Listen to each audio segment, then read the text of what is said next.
What is up, guys? It's your boy GHJACS back at it again with another video. This time we're doing commentary on my last mini film that I did called Best Mates. I just wanted to clear a few things up. Actually, this scene is one of the first that I want to clear up. A lot of people have been saying that you've made quite a serious movie, but you started off with a long distance relationship with two gay guys and stuff, and I said, well, most movies that want you to cry towards the end will usually make you laugh in the beginning, because you cannot cry over somebody that you had not shared any laughs with. And so I towards the end of the movie, when I realized that it was getting more of a serious tone, I really went back and tried to change it, but I thought, you know what, just keep it the same, because you want to get the audience on side with the characters. So I kept that little joke in. I mean, the movie takes a quick turn. Here you get to see the storm. I mean, I'm not a really big fan of this scene at all, but the next scene with the boat and stuff, and I'm doing the and I'm panning around and stuff, it looks quite dynamic. I quite like this bit. And then here you get the scene where the calm, the aftermath of the storm, with the sun coming up. It looks like sunset, but fuck it, it's the closest thing I could find. And then here's the infamous land scene. Right, so it was 3 a.m. Everybody was sleeping, and I couldn't scream my head off. So yeah, that's why it sounds stupid. Here you've got the multiculturalism. It's the best thing I could find on the topic, so I used it. Also, it's quite a good painting. I quite like it. And then here, when we start going into the character stuff, mostly it's all silhouettes, because you can't really use people's faces because they won't be consistent. I mean, I tried to use Ed something, I forgot his name. He's an explorer. I tried to use his pictures, but obviously there was nowhere near enough pictures of him to make it fit. So silhouettes was the way to go. Here you have the plastic Barbie doll that's supposed to be Helen. I'm not really happy with this scene. This next scene is pretty good though, when Hesh is winking at Greg. I mean, Hesh looks like a man and Greg looks like a boy, but it doesn't matter. I tried to find like a man trapped in a cave type picture, and I saw this, and I only realized this after I uploaded it to YouTube. I thought that was a guy sitting in the background with his head hunched over, but it's not. It's just part of the rocks. So that was a fail. This next silhouette that's coming up right now is pretty decent, Somebody apologizing to his best friend. I like it. Another coming up now is another big, huge mistake. It's when Greg runs to the edge of the shore to get a rock. Right now, I say boulder. Now I said boulder so many times in this short film that it's like you can't escape it. But the problem is, a boulder is has to be a certain size, and I think the smallest boulder possible, you can't even carry it by hand. So I should have said a pebble or a stone or a rock or something, but I kept on saying boulder over and over and over again. I must have mentioned it about 4 times. But yeah, that was a huge mistake. Oh yeah, earlier, after the land scene, I said they rode their way as fast as they could. You don't really ride a boat. You don't really ride a boat, but I kept it in there because I couldn't be asked to go in there. Yeah, this is a good scene. You coward! Yeah, I liked the voiceover work on that one. That was pretty good. Coward! Coward! I like that one. Here he's pondering on what to do and stuff. Now Greg, when Greg saw this, he said, "Why the hell would they think that Hesh was the one that cut my wrist? It doesn't make sense." And this is the way. Sorry, I gotta blow my nose. This is the way, or wipe my nose. This is the way I tried to explain it to Greg. I said, first of all, Hesh loves Greg so much that if you were to kill him, he'd have to knock him on the head with a boulder, and then once he's knocked out, he'll give him the least bloody, least messy death.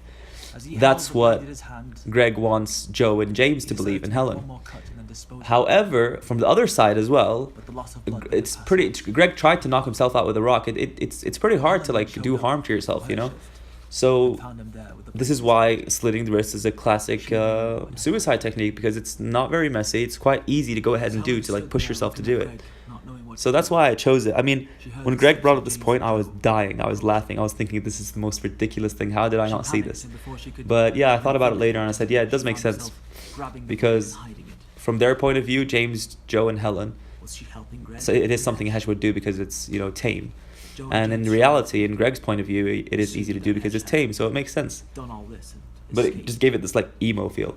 Now coming up, I don't know if this is gonna pick it up this time or not, but after the if you look at next to the fire, there's a gorilla like running circles around the fire, like a little leprechaun gorilla, like the size of a Russian doll. Greg pointed this out, and again, I was once you see it, you can't unsee it. But anyway, after this scene, there's like a love scene between Helen and Greg. Now, it didn't show up in the first export of this movie. Hopefully this time it'll show up. It shows up for like half a second there. There, with the when it fades, you can see it.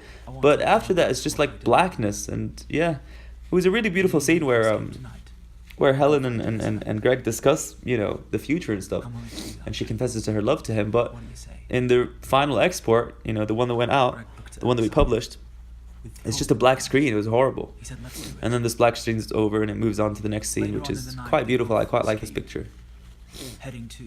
Yeah, I like this picture so much. Right, now we move on to the I'd say the best part of the movie, or the short film.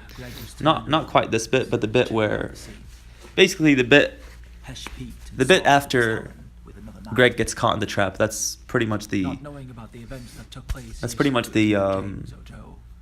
meat and veg of the movie. This is ridiculous. I can't believe I used this picture. I mean, Hesh is supposed to be menacing and, you know, barbaric at this point, but there he is standing there in his fucking shorts. I mean, it's ridiculous.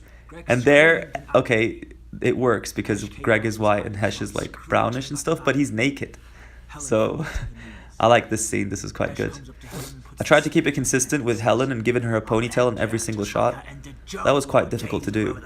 Consistency was quite like, probably the toughest thing to do in this short film. Again, by the way, but this, if you were wondering where I got this picture from, this is a scene from Cannibal Holocaust. So if anybody's wondering where I got this picture from, it's from Cannibal Holocaust. And there's another movie that makes it in here as well, and I'll let you guys guess what it is, and I'll reveal it towards the end. So we have Cannibal Holocaust, and we have another movie in there. Once it comes up, I'll tell you. This scene is amazing. I actually love it because the voiceover work was done before I chose the picture, but the picture fits the voiceover work so well. I mean, this guy looks like he's celebrating. Doesn't look like he's angry at all. But it was the closest thing I found. This took me forever to find. I'm sorry, Greg. This is a horrible scene. Doesn't look like somebody is sorry. It looks like somebody is praying to the Lord above. How sorry I'm, Greg. This next scene is pretty good because it pans from her face to his, and as the narrator says that Hesh has lost it and he's mentally gone. This scene is perfect. This was supposed to be somebody pointing a spear upwards with the spear pointing away from him, but I cut it in a way that looks like he's jamming into his own stomach. This scene, however, is just somebody throwing a javelin. This isn't Helen breaking a spear in half. It's just a female javelin athlete. Yeah, this scene is pretty good. Okay, now the music starts, and this is my favorite part about the whole short film. This is the part that gives me goosebumps. And the next picture after this is from the movie It by Stephen King, and this is when the clown comes out of the graves and says, "Pick anyone you want except for that one. That one's taken." And I took that picture from there. Also, there are two graves that have been dug in like grass, and then I say she. You'll hear in a second, or whether it's already gone, I don't know. You'll hear me say that she threw heaps of sand over them, like burying them in the sand. But it looked like a field with like grass and stuff, so it doesn't make sense. This scene is amazing, where she's like holding her eyes, like she's wiping the last tear. And I do say that she's wiping the last tear in her eye and putting a cold face on.